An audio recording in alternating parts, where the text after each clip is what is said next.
गणपतये नमः। ॐ श्री सरस्वत्यै नमः। ॐ श्री वेदपुरुषाय नमः। ॐ श्री गुरुभ्यो नमः। हरिः ॐ। विष्णु सहस्रनाम स्तोत्रम्। ॐ शुक्लाम्बरधरं विष्णुं शशिवर्णं चतुर्भुजम् प्रसन्नवदनं ध्यायेत् सर्वविघ्नोपशान्तये। व्यासं वसिष्ठनप्तारं शक्तेः पौत्रमकल्मषम् पराशरात्मजं वन्दे शुकतातन्तपोनिधिम्। व्यासाय विष्णुरूपाय व्यासरूपाय विष्णवे नमो वै ब्रह्मनिधये वासिष्ठाय नमो नमः। अविकाराय शुद्धाय नित्याय परमात्मने सदैकरूपरूपाय विष्णवे सर्वजिष्णवे। यस्य स्मरणमात्रेण जन्म संसारबन्धनात् विमुच्यते नमस्तस्मै विष्णवे प्रभविष्णवे। नमः समस्तभूतानामादिभूताय भूभृते अनेकरूपरूपाय विष्णवे प्रभविष्णवे। ॐ नमो विष्णवे प्रभविष्णवे।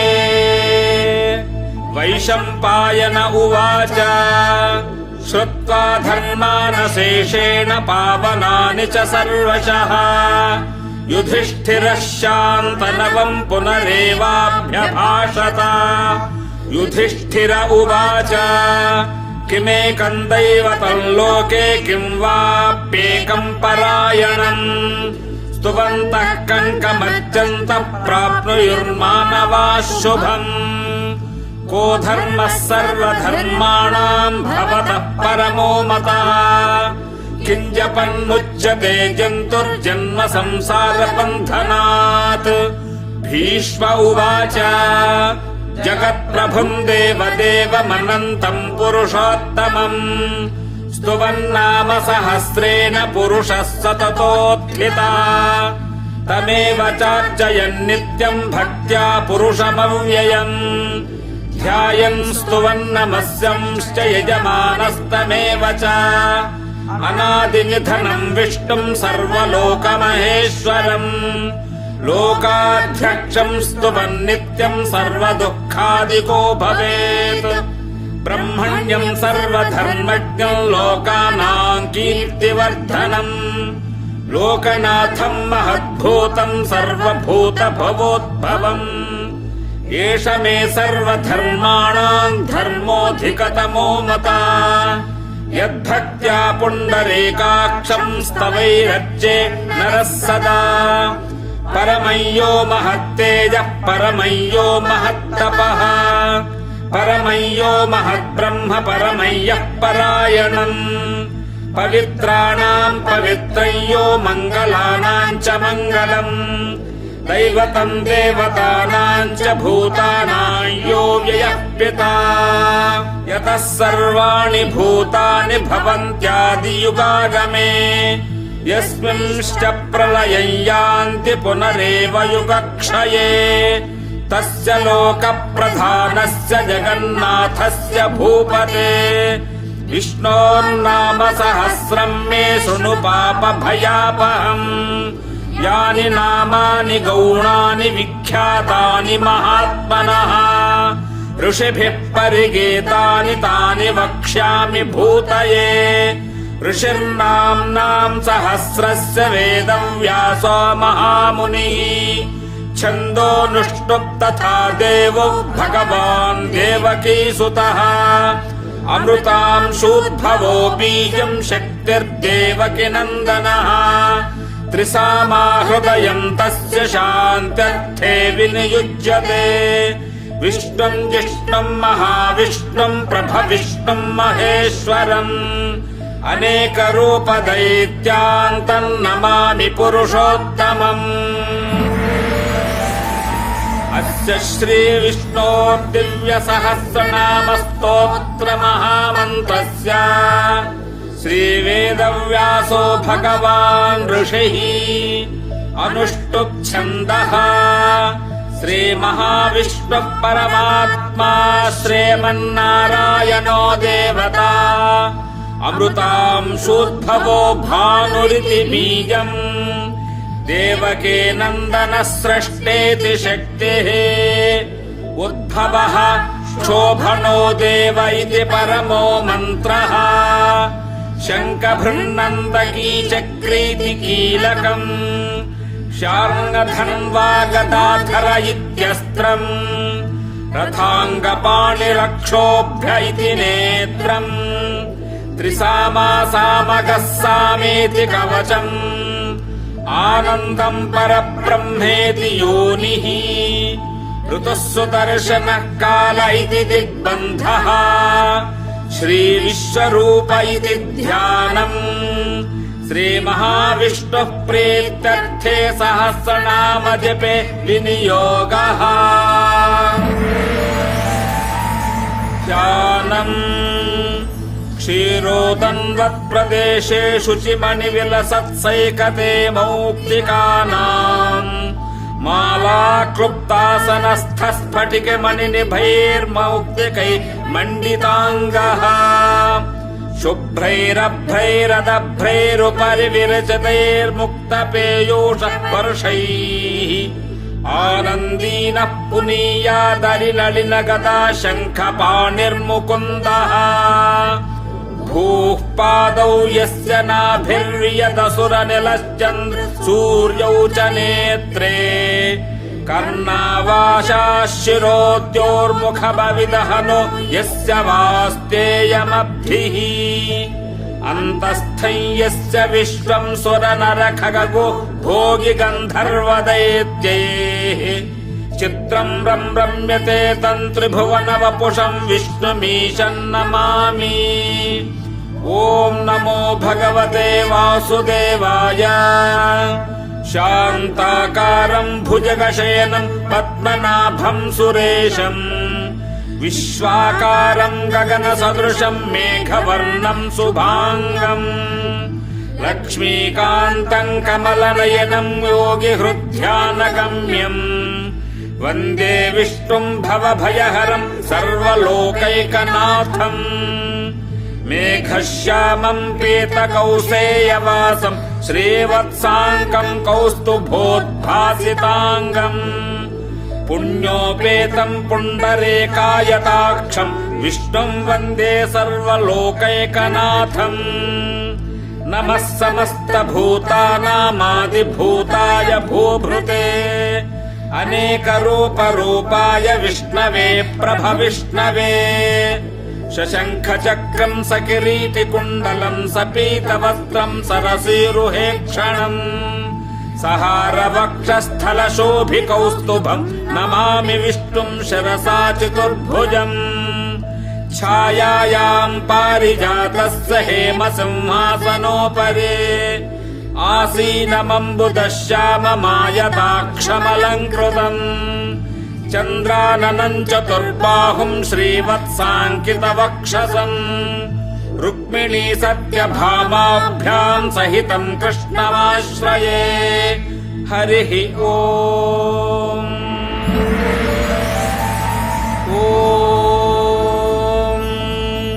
विश्वम् विष्णुर्वषट्कारो भूतभव्यभवत्प्रभुः भूतकृद्भूतभृद्भावो भूतात्मा भूतभावनः भूतात्मा परमात्मा च मुक्तानाम् परमागतिः अव्ययः पुरुषः साक्षी क्षेत्रज्ञोऽक्षर एव च योगो योगविदाम् नेता प्रधानपुरुषेश्वरः नारसिंहवपुः श्रीमान् केशवः पुरुषोत्तमः सर्वः शर्वः शिवस्थाणुर्भूतादिर्निधिरव्ययः सम्भवो भावनो भर्ता प्रभवः प्रभुरीश्वरः स्वयम्भूः शम्भुरादित्यः पुष्कराक्षो महास्वनः अनादिनिधनोद्धाता विधाता धातुरुत्तमः अप्रमेयो हृषीकेशः पद्मनाभोऽमरप्रभु विश्वकर्मा मनुस्त्वष्टा स्थविष्ठस्थविरो ध्रुवः अग्राह्यः शाश्वतः कृष्णो लोहिताक्षः प्रतर्दनः प्रभूतस्त्रिषुधाम पवित्रम् मङ्गलम् परम् ईशानः प्राणदः प्राणो ज्येष्ठः श्रेष्ठः प्रजापतिः हिरण्यगर्भो भूगर्भो माधवो मधुसूदनः ईश्वरो विक्रमी धन्वी मेधावी विक्रमः क्रमः अनुत्तमो दुराधर्षः कृतज्ञः कृतिरात्मवान् सुरेशः शरणम् शर्म विश्वरेता प्रजाभवः अहः संवत्सरो व्याळः प्रत्ययः सर्वदर्शनः अजः सर्वेश्वरः सिद्धः सिद्धिः सर्वादिरच्युतः वृषाकपिरमेयात्मा सर्वयोगविनिस्मृतः वसुर्वसुमनः सत्यः समात्मा संयतः समः अमोघः पुण्डरीकाक्षो वृषकर्मा वृषाकृतिः रुद्रो बहुशिरा बभ्रुर्विश्वयोनिः शुचिश्रवाः अमृतः शाश्वतस्थाणुर्वरारोहो महातपाः सर्वगः सर्वविद्भानुर्विश्वक्सेनो जनार्दनः वेदो वेदविदव्यङ्गो वेदाङ्गो वेदवित्कविः लोकाध्यक्षः सुराध्यक्षो धर्माध्यक्षः कृताकृतः चतुरात्मा चतुर्व्यूहश्चतुर्दंष्ट्रश्चतुर्भुजः भ्राजिष्ठुर्भोजनम् भोक्ता सहिष्ठुर्जगदादिजः अनघो विजयो जेता विश्वयोनिः पुनर्वसुः उपेन्द्रो वामनः प्रांशुरमोघः शुचिरोर्जिता अतीन्द्रः सङ्ग्रहः सर्गो धृतात्मा नियमो यमः वेद्यो वैद्यः सदा योगी वीरः माधवो मधुः अतीन्द्रियो महामायो महोत्साहो महाबलः महाबुद्धिर्महावीर्यो महाशक्तिर्महाद्युतिः अनिर्देश्य वपुः श्रीमानमेयात्मा महादृधृक् महेश्वासो महीभक्ता श्रीनिवासः सताङ्गतिः अनिरुद्धः सुरानन्दो गोविन्दो गोविदाम्पतिः मरीचिर्दमनो हंसः सुपर्णो भुजगोत्तमः हिरण्यनाभः सुतपाः पद्मनाभः प्रजापतिः अमृत्युः सर्वदृक्सिंहः सन्धाता सन्धिमान् स्थिरः अजो दुर्मर्शनः शास्ता विश्रुतात्मा सुरारिः गुरुर्गुरुतमो धाम सत्यः सत्यपराक्रमः निमिषो निमिषस्रग्वे वाचस्पतिरुदारधीः अग्रणीर्ग्रामणी श्रीमान् न्यायो नेता समीरणः सहस्रमूर्धा विश्वात्मा सहस्राक्षः सहस्रपात् आवर्तनो निवृत्तात्मा संवृतः सम्प्रवर्तनः अहः संवर्तको बह्निरनिलो धरणीधरः सुप्रसादः प्रसन्नात्मा विश्वधृग्विश्वभुग्विभुः सत्कर्ता सत्कृतः साधुर्जन्नुर्नारायणो नरः असङ्ख्येयो प्रमेयात्मा विशिष्टः शिष्टकृच्छुचिः सिद्धार्थः सिद्धसङ्कल्पः सिद्धिदः सिद्धिसाधनः वृषाही वृषभो विष्णुर्वृषपर्वा वृषोदरः वर्धनो वर्धमानश्च विविक्तः श्रुतिसागरः सुभुजो दुर्धरो वाग्मी महेन्द्रो वसुदो वसुः नैकरूपो बृहद्रूपः शिपिविष्टः प्रकाशनः ओजस्तेजोद्युतिधरः प्रकाशात्मा प्रतापनः रुद्धस्पष्टाक्षरो मन्त्रश्चन्द्रांशुर्भास्करद्युतिः अमृतांशोद्धवो भानुः शिशुबिन्दुः सुरेश्वरः औषधम् जगतस्येतुः सत्यधर्मपराक्रमः भूतभव्यभवन्नाथः पवन पावनो नलः कामः कामकृत्कान्तः कामः कामप्रदः प्रभुः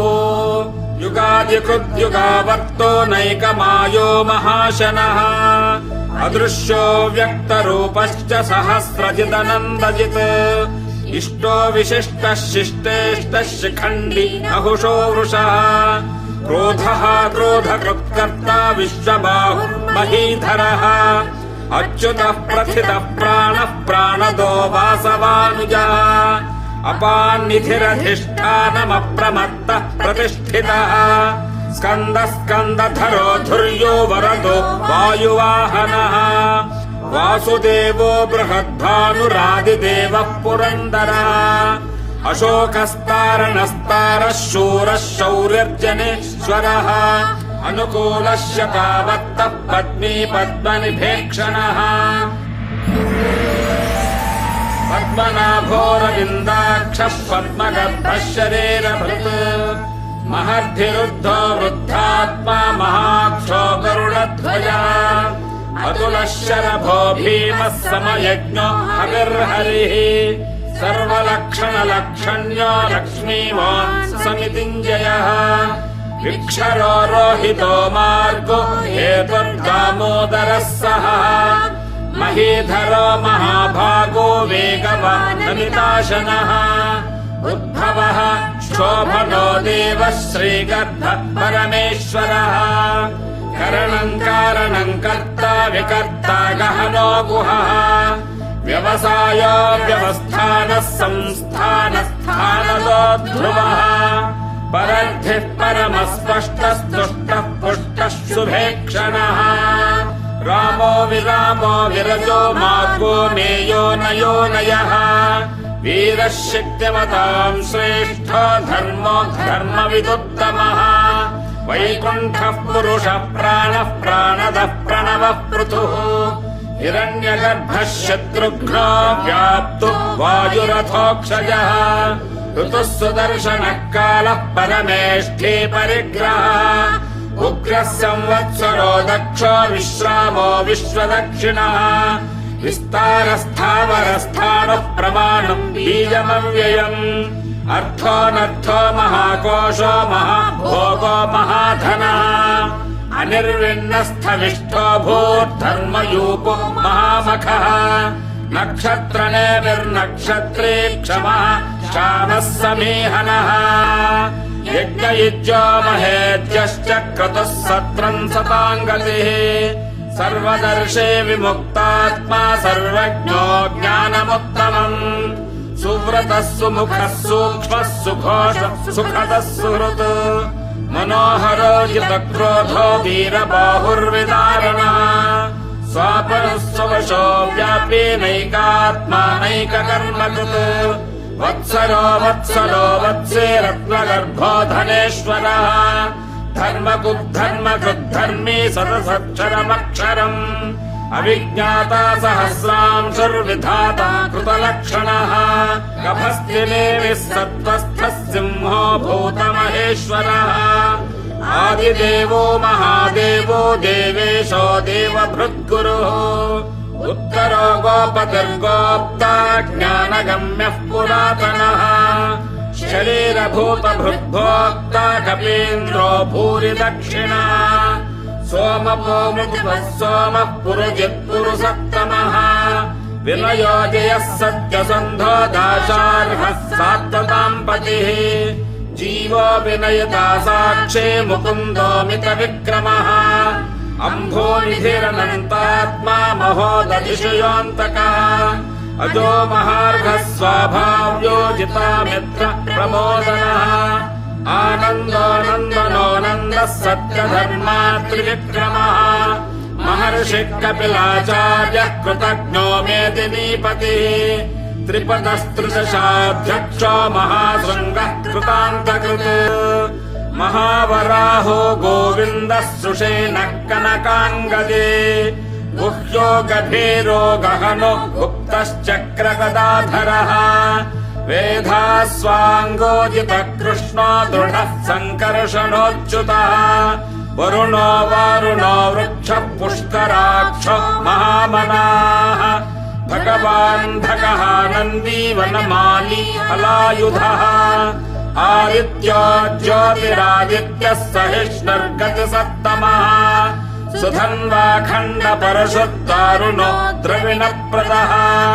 दिवि स्पृक् सर्वदृग्व्यासो वाचस्पतिरयो निजः त्रिसामासामगः सामनिर्वाणम् भेषजम् भिषक् सव्यासपृच्छमशान्तो निष्ठा शान्तिः परायणम्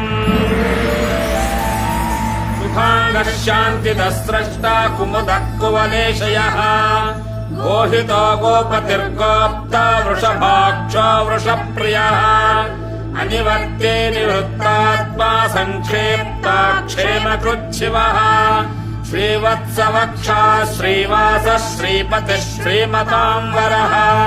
श्रीधः श्रीशः श्रीनिवासः श्रीनिधिः श्रीविभावनः श्रीधरः श्रीकरः श्रेयः श्रीमान् लोकत्रयाश्रयः स्वच्छः स्वङ्गः शतानन्दो नन्दिर्ज्योतिर्गणेश्वरः विजितात्मा विधेयात्मा सत्कीर्तिश्चिन्न संशयः उदीर्णः सर्वतश्चक्षुरनीशः शाश्वतस्थिरः भूषयो भूषणो भूतिर्विशोकः शोकनाशनः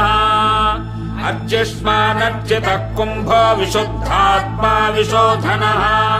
अनिरुद्धो प्रतिरथः प्रद्युम्नो मितविक्रमः कालनेमिनिहावीरः शौरिः शूरजनेश्वरः त्रिलोकात्मा त्रिलोकेशः केशवः केशिहा हरिः कामदेवः कामपालः कामीकान्तः कृतागमः हरिद्वेश्यवपुर्विष्णुर्वीरोऽनन्तो धनञ्जयः ब्रह्मण्यो ब्रह्मकृद्ब्रह्मा ब्रह्म ब्रह्म विवर्धनः ब्रह्मविद्ब्राह्मणो ब्रह्मी ब्रह्मज्ञो ब्राह्मणप्रियः महाक्रमो महाकर्मा महातेजा महोरगः महाक्रतुर्महायज्वा महायज्ञो महाहविः स्तव्यस्तव प्रियस्तोत्रम् स्तुतिस्तोतारणप्रियः पूर्णः पूरयिता पुण्यः पुण्यकीर्तिरनामयः मनोजवस्तीर्थकरो वसुरेता वसुप्रदः वसुप्रदो वासुदेवो वसुर्वसुमनाहविः सद्गतिः सत्कृतिः सत्ता सद्भूतिः सत्परायणा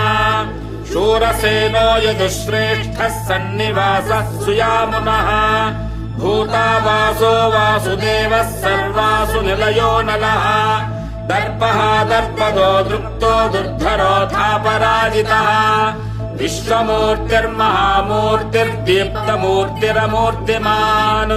अनेकमूर्तिरव्यक्तश्शतमूर्तिश्शताननः एकोनैकः सवक्कः यत्तत्पदमनुत्तमम् लोकबन्धुर्लोकनाथो माधवो भक्तवत्सलः सुवर्णवर्णो हेमाङ्गो वराङ्गश्चन्दनाङ्गदे वीरः विषमः शून्यो घृताशीलचलश्चलः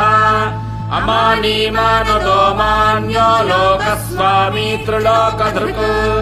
सुमेधा मेधजो धन्यः सत्यमेधाधराधरः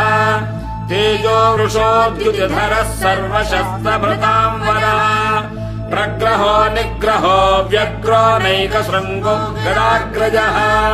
चतुर्मूर्तिश्चतुर्बाहुश्चतुर्व्यूहश्चतुर्गदे चतुरात्मा चतुर्भावश्चतुर्वेदविदेकपात् समावर्तो निवृत्तात्मा दुर्जयो दुरतिक्रमः दुर्लभो दुर्गमो दुर्गो दुरावासो दुरारिः शुभाङ्गो लोकसारङ्गः सुतन्तुस्तन्तुवर्धनः इन्द्रकर्मा महाकर्मा कृतकर्मा कृतागमः उद्धवः सुन्दरः सुन्दरत्नलाभः सुलोचनः अर्को वाजसनः शृङ्गे जयन्तः सर्वविद्यये सुवर्णबिन्दुरक्षाभ्यः सर्वभागीश्वरेश्वरः महाह्रदो महाकर्तो महाभूतो महानिधिः कुमुदः कुन्दरः कुन्दः पर्जन्यः पावनोऽनिलः अमृतांशोऽमृतवपुः सर्वज्ञः सर्वतोमुखः सुलभः सुव्रतः सिद्धः शत्रुजिच्छत्रुतापनः निग्रोधो तुम्बरोऽश्वत्थश्चाणूरान्ध्रनिषूदनः सहस्रार्यः सप्तजिह्वः सप्तैधाः सप्तवाहनः अमूर्तिरनघोचिन्त्यो भयकृद्भयनाशनः अणुर्बृहत्कृशस्थूलो गुणभुर्निर्गुणो महान् अधृतः स्वधृतः स्वास्य प्राग्वंशो वंशवर्धनः भारभृत्कथितो योगी योगीशः सर्वकामदः आश्रमश्रमणः क्षामः सुपर्णो वायुवाहनः धनुर्धरो धनुर्वेदो दण्डो दमयितादमः अपराजितः सर्वसहो नियन्ता नियमो यमः सत्त्ववान् सात्विकः सत्यः सत्यधर्मपरायणः अभिप्रायप्रियार्होर्हः प्रियकृत्प्रीतिवर्धनः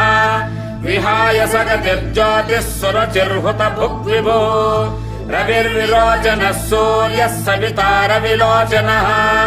अनन्तो हुतभुग्भोक्ता सुखदो नैकदोऽग्रजः अनिर्विण्णः सदा वर्षी लोकाधिष्ठानमद्भुतः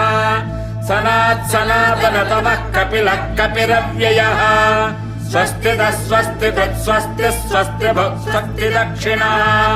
अरौद्रः कुण्डले चक्रे विक्रम्योचितशासनः शब्दादिगः शब्दसः शिशिरः शर्वरीकरः अक्रूरः पेशलो दक्षो दक्षिणः क्षमिणाम्बरः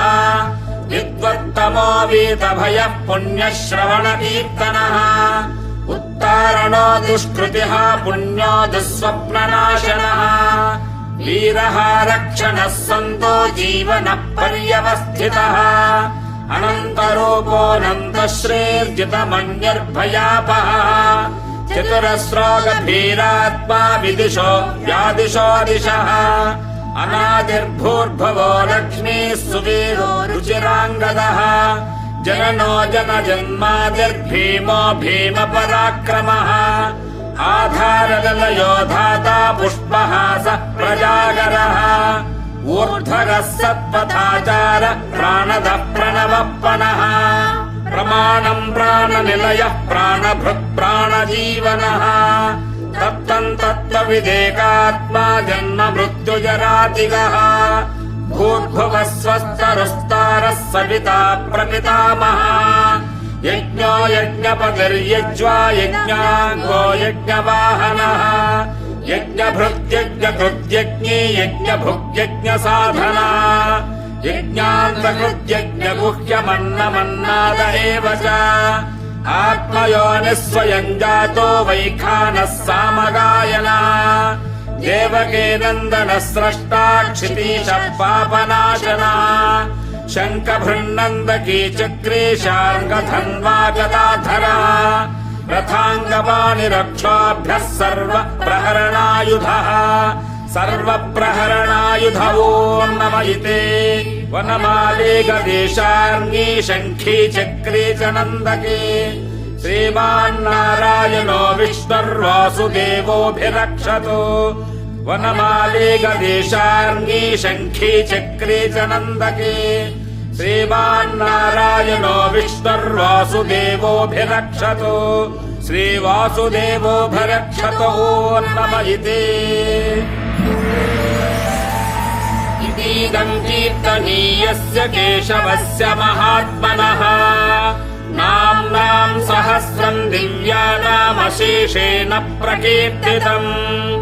य इदं शृणुयात् नित्यं यश्चापि परिकीर्तयेत् नाशुभं प्राप्नुयात् किञ्चित् सोमुत्रेह च मानवः वेदान्तको ब्राह्मणः स्यात् क्षत्रियो विजये भवेत् वैश्योधन समृद्धस्याच्छूद्रः सुखमवाप्नुयात् धर्मार्थे प्राप्नुयात् धर्ममर्थार्थी चार्थमाप्नुयात् कामानवाप्नुयात् कामी प्रजार्थी प्राप्नुयात् प्रजाम् भक्तिमान् यः सदोत्थाय शुचिस्तद्गतमानसः सहस्रं वासुदेवस्य नाम्नामेतत् प्रकीर्तयेत् यशः प्राप्नोति विपुलं ज्ञातिप्राधान्यमेव च अचलां श्रियमाप्नोति श्रेयः प्राप्नोत्यनुत्तमम् न भयं क्वचिदाप्नोति वीर्यं तेजश्च विन्दते भवत्यरोगोद्युतिमान् बलरूपगुणान्वितः रोगार्तो मुच्यते रोगात् बद्धो मुच्येत बन्धनात् भयान्मुच्येत भीतस्तु मुच्येतापन्न आपदः दुर्गान्यतितरत्याशु पुरुषः पुरुषोत्तमम् स्तुवन्नाम सहस्रेण नित्यम् भक्तिसमन्वितः वासुदेवाश्रयो मर्त्यो वासुदेवपरायणः सर्वपापविशुद्धात्मा याति ब्रह्म सनातनम् न वासुदेव भक्तानामशुभम् विद्यते क्वचित् जन्म मृत्युजरा व्याधि भयम् नैवोपजायते इमम् स्तवमधीयानः श्रद्धा भक्तिसमन्वितः युज्येतात्मसुखक्षान्तिः श्रीधृतिस्मृतिकीर्तिभिः न क्रोधो न च मात्सर्यन्न लोभो नाशुभामतिः भवन्ति कृतपुण्यानाम् भक्तानाम् पुरुषोत्तमे द्यौः चन्द्रार्कनक्षत्राखन्दिशोर्भूर्महोदधिः वासुदेवस्य वीर्येण विधृतानि महात्मनः ससुरासुरगन्धर्वम् स यक्षोरगराक्षसम् जगद्वशे वर्ततेदम् कृष्णः स सचराचरम् इन्द्रियाणि मनो बुद्धिः सत्त्वम् तेजो बलम् धृतिः वासुदेवात्मकान्याहुः क्षेत्रम् क्षेत्रज्ञ एव च सर्वागमानामाचारः प्रथमम् परिकल्पते आचारप्रभवो धर्मो धर्मस्य प्रभुरच्युतः ऋषयः पितरो देवा महाभूतानि धातवः जङ्गमा जङ्गमम् चेदम् जगन्नारायणोद्भवम् योगो ज्ञानम् तथा साङ्ख्यम् विद्या शिल्पादिकर्म च वेदाः शास्त्राणि विज्ञानमेतत् सर्वम् जनार्दनात् एको विष्णुर्महद्भूतम् पृथग्भूतान्यनेकशः त्रीन्लोकान् व्याप्य भूतात्मा भुङ्क्ति विश्वभुगव्ययः इमम् स्तवम् भगवतो विष्णो व्यासेन कीर्तितम् पठेद्य इच्छेत् पुरुषः श्रेयः प्राप्तुम् सुखानि च विश्वेश्वरमजम् देवम् जगतः प्रभवाप्ययम् भजन्ति ये पुष्कराक्षम् न ते यान्ति पराभवम् न ते यान्ति पराभवम् ॐ नम इति अर्जुन उवाच पद्मपत्र विशालाक्ष पद्मनाभसुरोत्तमा भक्तानामनुरक्तानाम् त्राता भव जनार्दन श्रीभगवानुवाच यो मान्नाम सहस्रेण स्तोतुमिच्छति पाण्डव सोऽहमेकेन श्लोकेन स्तुत एव न संशयः स्तुत एव न संशय ॐ नम इति व्यास उवाच वासनाद्वासुदेवस्य वासितम् भुवनत्रयम् सर्वभूतनिवासोऽसि वासुदेव नमोऽस्तु ते श्रीवासुदेव नमोऽस्तु त ॐ नम इति पार्वत्युवाच केनोपायेन लघुना विष्णोर्नाम सहस्रकम् पठ्यते पण्डितैर्नित्यम् श्रोतुमिच्छाम्यहम् प्रभो ईश्वर उवाच श्रीराम राम रामेति रमे रामे मनोरमे सहस्रनाम तत्तुल्यम् राम नाम वरानने श्रीराम राम रामेति रमे रामे मनोरमे सहस्रनाम तत्तुल्यं राम नाम वरानने श्रीराम नाम वरानन ॐ नमयिते ब्रह्मोवाच नमोऽस्त्वनन्ताय सहस्रमूर्तये सहस्रपादाक्षि शिरोरुबाहवे सहस्रनाम्ने पुरुषाय शाश्वते सहस्रकोटियुगधारिणे नमः सहस्रकोटियुगधारिणे नम ॐ नमयिते संजय उवाच यत्र योगेश्वरः कृष्णो यत्र पार्थो धनुर्धरः तत्र श्रेर्विजयो भूति ध्रुवा नीतिर्मतिर्नम श्रीभगवानुवाच अनन्याश्चिन्तयन्तो मां ये जनाः पर्युपासते तेषाम् नित्याभियुक्तानां योगक्षेमं वहाम्यहम् परित्राणाय साधूनां विनाशाय च दुष्कृताम् धर्म संस्थापनार्थाय सम्भवामि युगे युगे आर्ता विषण्णा शिथिलाश्च भीता घोरेषु च व्याधिषु वर्तमानाः संकीर्त्य नारायण शब्दमात्रम् विमुक्तदुःखाः सुखिनो भवन्ति कायेन वाचा मनसेन्द्रियैर्वा बुद्ध्यात्मना वा प्रकृतेः स्वभावात् करोमि यद्यत् सकलम् परस्मै नारायणायेति समर्पयामि इति श्रीमहाभारते शतसाहस्रिकायाम् संहितायाम् वैयासिक्याम् आनुशासनिकपर्वणि श्रीभीष्मयुधिष्ठिरसंवादे श्रीविष्णुसहस्रनामस्तोत्रम् सम्पूर्णम् यदक्षरपदभ्रष्टम् मात्राहीनम् च यद्भवेत् तत्सर्वम् क्षम्यताम् देव नारायण नमोऽस्तु ते ॐ सहना भवतु सहनौ भुनक्तु सह वीर्यङ्करवावहै तेजस्विनावधीतमस्तु मा विद्विषावहै ॐ शान्ति शान्ति शान्तिः हरिः ॐ